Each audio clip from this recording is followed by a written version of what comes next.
Assalamualaikum warahmatullahi wabarakatuh. Selamat pagi teman-teman semuanya, dan kepada yang terhormat dosen pengampu mata kuliah Psikologi Kurikulum Pendidikan Bapak Iman Santoso MPD. Pertama-tama mari kita panjatkan puji dan syukur kepada Tuhan Yang Maha Esa. Sholawat beserta salam mari kita curah limpahkan kepada junjungan kita Habibana wa Nabiyana Muhammad Sallallahu Alaihi Wasallam. Perkenalkan, saya Dinar Fauzia sebagai presentator pertama, kemudian ada rekan saya Ridhawati Nur Amalia sebagai presentator kedua. Pada hari ini kami akan mempresentasikan hasil diskusi kami mengenai dinamika perilaku individu siswa.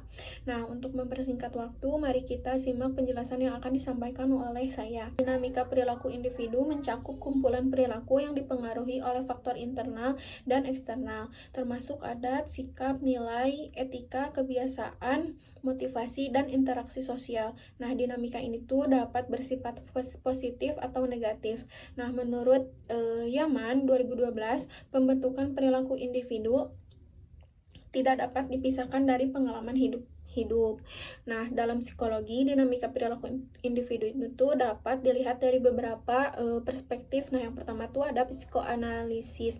Nah, menurut Sigmund Freud berpendapat bahwa alam bawah sadar cenderung lebih negatif, dan teori id, ego, superego menggambarkan pembentukan perilaku. Yang kedua, biologis. Nah, ini tuh menekankan pengaruh faktor genetik terhadap perilaku.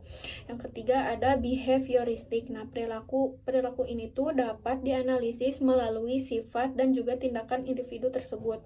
Yang keempat ada kognitif. Nah, ini tuh berfokus pada bagaimana proses penalaran membentuk perilaku. Yang kelima ada humanistik. Nah, ini tuh menekankan potensi manusia yang berbeda dengan hewan, berfokus pada pengalaman dan pertumbuhan individu tersebut.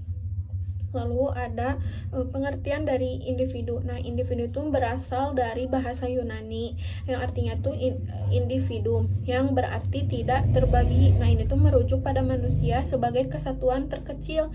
Nah, dalam ilmu sosial, individu mencerminkan karakteristik, peran, dan interaksi dalam masyarakat. Nah, individu adalah seseorang yang berdiri sendiri namun tetap bagian dari masyarakat. Nah, setiap individu tuh memiliki potensi yang dapat dikembangkan melalui pendidikan dengan ciri khas yang membedakannya. Nah, hal ini tuh mengharuskan sikap saling menghormati dan juga toleransi antar sesama masyarakat yang terdiri dari individu memerlukan peran sosial yang jelas dan kepribadian kolektif yang mengedepankan saling menghormati dan berbuat baik. Lalu yang terakhir ada karakteristik individu. Nah, ini tuh mencakup kemampuan, sikap, sifat, dan watak yang dimiliki seseorang sejak lahir. Nah, ini tuh dipengaruhi oleh faktor genetik serta lingkungannya. Nah, menurut Rival, karakteristik individu tuh mencakup ciri khas dan sifat kejiwaan yang membedakan seseorang. Nah, Hasibuan menyatakan bahwa karakter ini tuh dapat dipengaruhi atau diubah oleh lingkungan. Nah, Warner juga menambahkan bahwa faktor seperti kemampuan, latar belakang keluarga, sosial, dan pengalaman juga membentuk karakter individu. Nah, Indra Imban menyebutkan indikator karakteristik individu tuh ada beberapa. Yang pertama tuh ada kemampuan. Nah, kapasitas untuk menyelesaikan tugas. Yang kedua kebutuhan. Nah, kebutuhan tuh keinginan untuk mendapatkan kepuasan untuk menyelesaikan tugas. Yang ketiga kepercayaan, keyakinan terhadap kebenaran suatu hal. Yang keempat pengalaman kerja, keterampilan dalam menjalankan tugas. Yang kelima pengharapan, keyakinan bahwa usaha akan menghasilkan prestasi. Nah, sekian presentasi dari saya serahkan Selanjutnya saya serahkan kepada presentator kedua oleh Teh Ridawati Nur Amalia. Baik, terima kasih kepada Teh Dinar yang telah memberikan waktunya. Jadi di sini saya akan memaparkan materi tentang aspek perbedaan individu. Nah, jadi setiap individu itu memiliki perbedaan dalam berbagai hal. Nah, contohnya yang pertama fisik motorik. Nah, itu bentuk tubuh, kekuatan, usia, dan kemampuan gerak yang dipengaruhi oleh kematangan tubuh dan pemikiran. Selanjutnya yang kedua ada inteligensi. Nah, ini tuh tingkat kemampuan berpikir dan belajar yang bervariasi.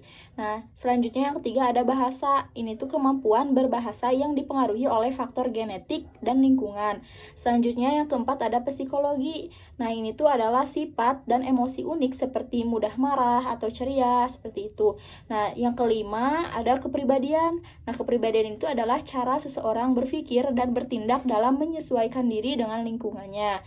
Dan yang terakhir ada gaya belajar. Nah, setiap orang itu memiliki gaya belajar yang berbeda-beda, sehingga metode yang efektif bagi satu orang belum tentu cocok di orang lain.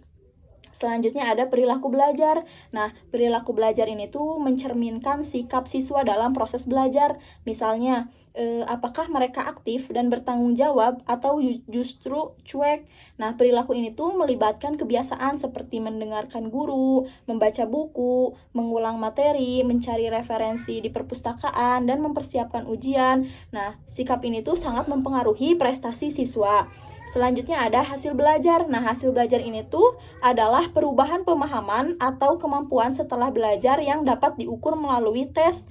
Nah, ada 3 aspek. Yang pertama ada kognitif, yaitu pengetahuan dan kemampuan berpikir. Yang kedua ada afektif, yaitu sikap dan nilai-nilai yang diperoleh. Dan yang terakhir, yang ketiga itu ada psikomotor, yaitu keterampilan atau tindakan praktis. Selanjutnya ada faktor-faktor yang mempengaruhi belajar. Yang pertama ada faktor internal. Nah, itu adalah kondisi fisik dan mental seperti kecerdasan, minat, motivasi, dan bakat. Selanjutnya yang kedua ada eksternal, yaitu adalah lingkungan sosial. Contohnya adalah orang-orang sekitar dan non-sosial, fasilitas gitu yang diberikan. Terus yang ketiga ada pendekatan belajar. Nah, pendekatan belajar ini tuh adalah strategi atau metode yang digunakan siswa dalam belajar. Baik, selesai sudah materi yang telah saya dan rekan saya paparkan. Mari kita simpulkan, yaitu dinamika perilaku individu mencakup berbagai faktor yang mempengaruhi perilaku seseorang, seperti adat, sikap, nilai, dan motivasi yang bisa bersifat positif atau negatif. Nah, individu sebagai kesatuan terkecil dalam masyarakat itu memiliki ciri khas yang membedakannya, dan karakteristiknya dapat dipengaruhi oleh lingkungan dan pendidikan. Perbedaan individu itu meliputi aspek fisik, inteligensi, kecakapan bahasa, psikologis, kepribadian, dan gaya belajar. Perilaku belajar siswa ini mencerminkan sikap mereka terhadap kegiatan pembelajaran, sementara hasil belajar mencakup perubahan dalam ranah kognitif, afektif, dan psikomotor. Nah, faktor-faktor yang mempengaruhi belajar siswa ini tuh meliputi faktor internal dan eksternal, dan pendekatan belajar serta niat untuk berperilaku yang dipengaruhi oleh sikap, norma subjektif, dan kontrol perilaku yang dipersepsikan. Jadi semua faktor ini tuh berperan penting dalam keberhasilan siswa dalam pembelajaran. Baiklah, selesai sudah pemaparan yang telah dijelaskan oleh saya dan teman saya. Demikian presentasi hari ini. Maka dari itu saya sampaikan akhir kata, mohon maaf bila ada kekurangan dan kesalahan. Wassalamualaikum warahmatullahi wabarakatuh.